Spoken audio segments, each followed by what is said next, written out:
Hey guys, this is Eric Weingartner with Weingartner Racing. I am back from vacation and this is your first technical video since I've been back. This one's actually pretty exciting. I've been looking forward to doing this. This is the Promaxx Project X head. Now this is the smaller version. This is the 185cc version. I believe they got a bigger one that's 215 cc's, which I'm still dying to see, but it hasn't come in. Now, I offer a service where if you want your head flowed and reviewed, you can send it in for 30 bucks. I will flow one cylinder and do a video for you. This customer had hit me up through email and he said, hey, I've got a Project X head and I did some work on him, kinda. He didn't really port them or anything. He goes, I had CC'd an intake port, this one, and then this one, and they're 5 cc's difference about. Should I be worried? And my response was, well, it's an as-cast head. I wouldn't be too worried. It's probably not going to flow as different as you think, but I would love to see the head, of course, to flow it and give it an evaluation because I haven't seen this head. So he sent in the head, and this is what you got. So I'm going to go through it like I would a normal head, and then I'm going to show, I've already flowed this one, and I'm going to show you the flow numbers between these two ports, which are about 5 cc's difference according to him. Now, I didn't CC him myself, so I'm just going off what he had done for cc's wise. So anyway, we'll start off with this head. Is from Promaxx, and it looks very similar, and I can't say they copied, but it looks very similar to an AFR head. And there's some clues that kind of give it away. If you notice up here where you have this holes where your push rod slot goes, that's a very similar look to the AFRs. The chamber design itself looks very much like the AFRs. It looks like a imitation or a copy of a AFR head. Now, can I say that 100% sure? No. So that's just me and my assumptions. I will say, if it is a copy of an AFR head, it's not the 195 competition one, because of course they advertise this as 185 because of the way that, which is the camera's really having a hard time seeing it, but there's a vane right here that's facing forward. If you get to AFR 195 competition, the vane faces this direction. The street one would face this way. So maybe they had taken the 195 and copied that one, allegedly copy, or most likely they have taken the 180, which is the smaller one, and then copied that one, and this is what it is.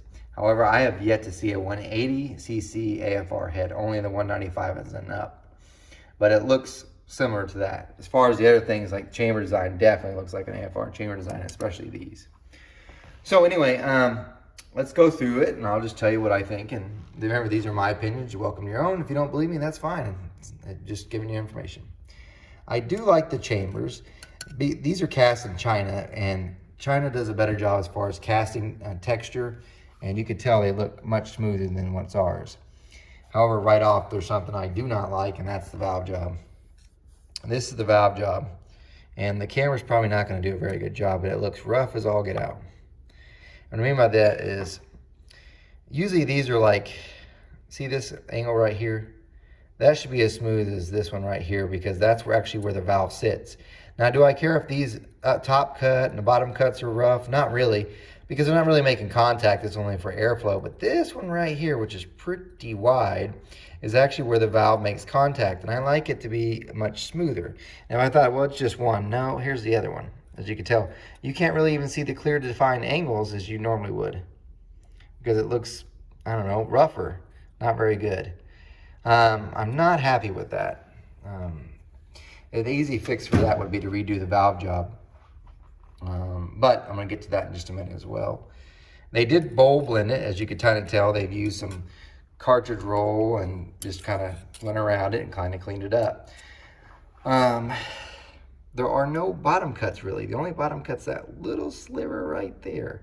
What I mean by that is you have a top cut that goes into the chamber. You have your seat angle, which makes contact with the valve. And usually you have a couple angles behind here that goes into the bowl, throat bowl area. This one here barely has any. So when I first saw this, I was a little skeptical about how well it would flow down low, because you need those angles to turn the air, especially at the lower lift flows. We'll get to flow numbers in a minute. And I don't like that, but the one that scares me more is also the exhaust. This is the exhaust one. Can you see, like, it looks like spots are just missed. See that black, like, shattered looking thing? So the seat's actually right here where it's sitting, and then it dumps there's no radius. So that's gonna hurt flow, and I've already flowed it, and I can tell you it did hurt flow. Having it come straight off like this instead of a rounded radius on the exhaust does not help flow. It hurts flow badly. And you've got your seat here and a little bit of top cut, but like I said, there, it looks like, it almost appears as if chunks are missing, but I know it's not. What it is the valve job's not sank down enough to make full contact with this. In other words, the seat itself, when they make them, they're not 100% perfectly smooth, straight. So when they pound the seat in, you then cut your valve job, it's got waves in it and stuff. And as you cut your valve job, it comes down and cleans all that up. It looks like it hasn't been come down enough to clean all the little spots up that you see. Kind of see them over here. That's not a good look. So I'm not a fan of that, but that's just one thing. Anyway, let me see if I can't tell my son what to get started on this job, and then I'll come back to this.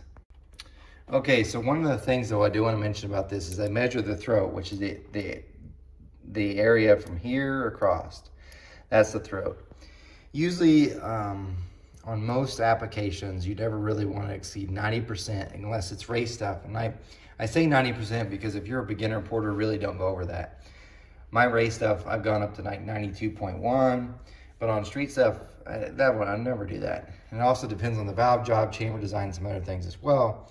But 90% is pretty safe. So if you're like wondering where that number even comes from, you take your valve diameter times 0.9, and that will get you the diameter of 90% that this should be. If you exceed this, you can actually, like in this case, because it's been exceeded, there's no angles back behind this, and it doesn't make much of a venturi effect. You can watch one of my videos about how not to port, what not to do when porting, and that talks directly about this. But it just doesn't, it's not right. And so I measured the throat, and you come up with 91.3%, which is, sounds in the reasonable range for a race head. You can go 91.5 or even some of my street stuff 91.5. But the way you do it, this one, because you have such a wide seat angle, you don't have any undercut angles. And so the air doesn't get a chance to really make that turn. In other words, it's straight and then 45 top cut. It's not a good way to make the air flow, and it hurts power. Now, part of the reason that you can't say, well, Promaxx, were they just messing things up? No, chances are probably what happened is when they cast the head, it didn't have, the material was further deeper in here. So to make it kind of blend in this way, they left it just like this. So they made the throats bigger so you wouldn't have like a nice angles and a cut into where this area is. And I know that sounds hard to explain because you have to visually see it, but that's most likely what they did. In other words, they smoothed it to at least hit this so you wouldn't have a little trough here. And anyway, when they do that, they make the bowl bigger. If I was to rework this head, the first thing I would do would probably be cut this intake valve out to a 205. And the reason why is because if I make that valve job out to a 205, it's going to move the 45 out this way some, and will allow me to have extra angles behind here. The throat percentage, because I'm using a larger valve, will decrease, but it will help the air make the turn, and it will make more power. So that should help. On the exhaust, you're kind of stuck. My 45 degree that I have for the radius on the exhaust, to do that will probably help this. It for sure will clean this area up, but it will make, hopefully get some of the radius in to help it make the turn here, because being straight like this also does not help flow. So just some things to keep in mind on that I'm not a fan of. But overall, it looks pretty nice. So the casting itself, if you're just looking, it's really nice. It looks like it's got a good port design from this angle. Chamber looks good. Let me flip it around so I can show you the intake port stuff. And don't worry, I'll get to the flow numbers eventually. Here's the intake ports, just so you can kind of look down and see what I'm seeing. Looks really nice. It's not really that bad. It's very good. I will say these intake ports are pretty small. They're about 1205. They're for sure not 1206. They're around 1205. Really close. As far, that's a gasket, by the way, Felpro 1205. Looks really good. Can't complain about the port itself. It looks really nice. But I've said this before, and that's the reason why I just mentioned about the throat, is because remember, most of your airflow comes from 1 inch before the valve, which is towards the chamber, and 1 inch, or sorry, this part of the port, 1 inch before the valve, and 1 inch after, which is the chamber. That's the most important part. So you can have all the rest of this correct, and if you screw it up down there, you're going to lose flow. So the port itself looks great. It really does, not bad. Good design. Like I said, I think it's a knockoff of the AFR. I think, I'm not sure, but it looks nice. So this part's good. If you rework that throat, especially redo the valve job, cut out the larger intake valve, I really think it'd be something special. Now, that's this view, but since we're on this view, I'm gonna talk about some things I like and don't like. I'm not a fan of these seals. They're not bad. They do seal up well. They've got, you know, multiple ridges here that help seal the valve so oil doesn't get through there. That's great. The only problem is I have seen this happen where this ring right here, this is actually a metal ring that goes around, it kind of squeezes in on the valve. I have seen them pop off after use. So, and that scares people. So not to say that it will happen on every one of them, but I have seen it. It's not a super common thing, but I've seen it happen before. And usually it's because people don't use ID locators. These heads do that, which is great. And what I mean by that is this ID locator, the spring sits down over it and it prevents it. Well, that one's not very helpful at all, to be quite honest with you, because it's not, I thought it was the same size and should fit, but it's not. So they've got an ID locator that's not right for the spring. Because if you look at it, this valve can dance here at the bottom. You're like, well, the valve goes through the top here and the retainer will hold it in its right location. You're correct, but at RPM use, and you can look at that, they'll start rocking like this, which means the spring makes contact. And when it does, it just takes a little bit to rip that ring right there off. Will this happen with that? No. I'm just saying that's something to keep in mind. But no, that ID locator doesn't fit the spring. All it's doing right now is preventing the aluminum in the head from being destroyed by the spring. So there's that. Although I love ID locators, that's the wrong size. These are a pack spring. I've been told that from the guys at Promaxx, so that's a good spring. The valves themselves, let me look at a couple, show you. This is the intake valve. It's got a really nice back cut. Got a pretty good wide seat, so it looks good there. The exhaust has no back cut, which is fine. You really shouldn't have one on the exhaust anyway. And I've been told these are really good valves, at least from Promaxx. He told me we use good stuff, except for when I spotted one thing. So let me show you up here. I want you to look, this is the intake valve. Now look at the exhaust valve. And I want you to look closer and see if you can see what's different about them. You see it? Right there. The exhaust valves have this camper and the intake valves don't. It's like they missed a part of the machining process step. Now, what's that mean for you? And I did think, I always try to give benefit of doubt. Maybe the reason why they don't have a camper on the intake side is because rock arm alignment. If I put a camper like this on here, the tip area is actually smaller. So if I'm trying to locate my rocker on this, or try to get my roller rocker to sit on the valve completely, and I make it narrower, it's much tougher. Maybe. I'm just trying to give them some benefit. In reality, I bet the machining process was skipped on this. Now you're like, well, what's bad about it? Well, here's what's bad. It creates one hell of a sharp corner here. And what happens is when you install them, it cuts this inside of these lips here, and it cuts those up. So it kind of ruins your seal when you put them through. Now, I'm gonna put some more lube on it, so when I shove it back through, it's better, but that's just not ideal. The other thing is it probably does create more stress risers up here, having such a sharp angle compared to a camper, but I'm not too worried because usually valves do not fail right here at the tip. They actually fail further down in the lock if you're this high up in area anyway. I doubt this happens anyway, to be quite honest with you. Their locks that they use, I did spot this too. See this? This is a minus 50 thousandths lock. So what that means is it moves the installed height down. So it gives you more tip above, which is, it's fine. Just letting you know, it's a minus 50 thousandths lock. Nothing wrong with that, just sharing that information with you. Let me flip around to the exhaust side. This is the exhaust side. Now I have to say, it looks pretty good and looks very similar, like I said, to an AFR. AFRs have good exhaust ports and these look really nice. So very impressed with that. It looks good.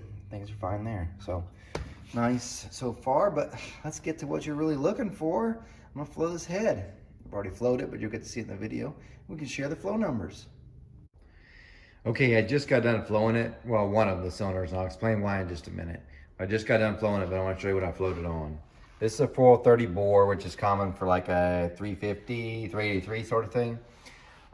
Radius entry plate, like you can see. I do have a spark plug in the back. This is a projected tip one. The non-projected one will flow maybe 2 to 3 CFM better, but it kind of depends on the chamber. So anyway, just let you know that, and that's how it looks. There's a gasket in between, just like it should be. You kind of see it, yep. Anyway, just getting the flow on that one, but the reason I'm stopping to do a little video right here is because I'm gonna flow this one as well. So almost every time you see me flow a small block Chevy head, it's this port. This way I'm comparing all the same ports from all the same small block Chevy heads.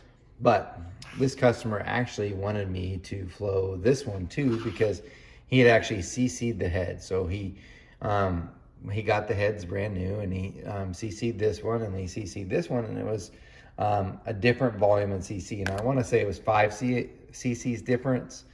And he asked me if I should worry about it, and I said, not really. But he goes, hey, can you flow it just to tell me how much maybe it flows difference? And I wanted to kind of see. I said, no problem. So flowing this one, then I'm going to flow this one. So you have 2 different cylinders, both the inside ones on this head. We could kind of compare to see how they are.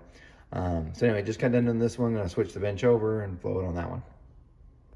Here are the flow numbers, and they're pretty tiny. The printout kind of messed up. Now remember, I flowed these on a 430 bore. Use the Brzezinski radius plate to flow them. No exhaust pipe. So some people flow with the exhaust pipe, I don't.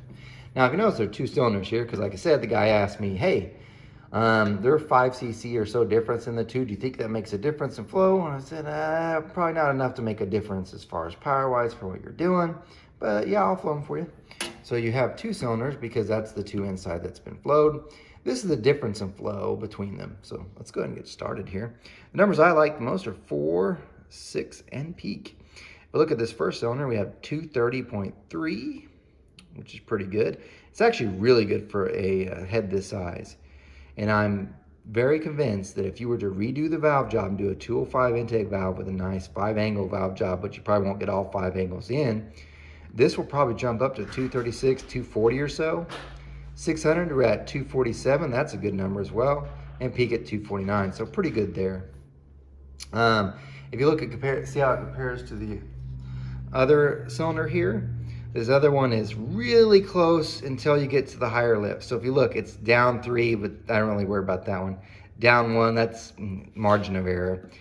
It's actually up 3.7. This one is here, but then at this point, 0.2, not much of a difference. Negative 1.2, down about 5, down about 5. So overall, it's really not that different between the two. You're like, 5 CFM, that's huge. I'll tell you this. The less horsepower your car makes, or your engine makes, the less difference having a difference in flow number makes for you. So if this was, say, an all-out engine and you were making, say, 1,200 horsepower in NA, this difference would be a huge deal. If you're making 400 horsepower, this is very little deal. You probably don't see 5 horsepower difference. And I'll go ahead and warn you one more thing. When the manifold's attached, the flow numbers are way different than this. More than 5 CFM, easily. So don't get too hung up on, well, they don't flow the same per each one, because once you bolt the manifold on, they rarely do anyway. So now for the exhaust. The exhaust, it was actually much closer, because if you look, it's only like a 5 CFM difference here, but the rest are within that. So, and honestly, they're 5 CFM, it's really close. Especially for an ass-cast head, that's not bad. So the exhaust flow though, let's just talk about it real quick. That number at 400 is 158. That's low, and 152 here. Those are low. Peak numbers look pretty good at 207 and 211. But this is really because of the valve job. If you fix that valve job, that should come up. This should be at least minimal in the 160s, but hopefully in the 170s at 4, and you're just not there. And really that's due to the valve job. So you fix the valve job, this thing's gonna move more air, you'll be much happier. So if you're asking me, like, hey, is this a good head? Yes. How can you improve it? Simple. Take it to a machine shop, have them cut out to a larger intake valve and buy new intake valves, and also have them redo the exhaust valve job. That should pick up a few CFM and you'll be golden. Make sure you take it to a machine shop though that has any experience and some custom valve cutters. They could do a better job than this one. If you just put on like your regular 45, your 3-angle valve job, you're not gonna gain, you will lose. So anyway, there's my take on the head. Thanks for listening. It's probably a longer video. You have to forgive me for all this, trying to make it through a whole bunch of stuff. And in between answering calls while making this video. You guys take care.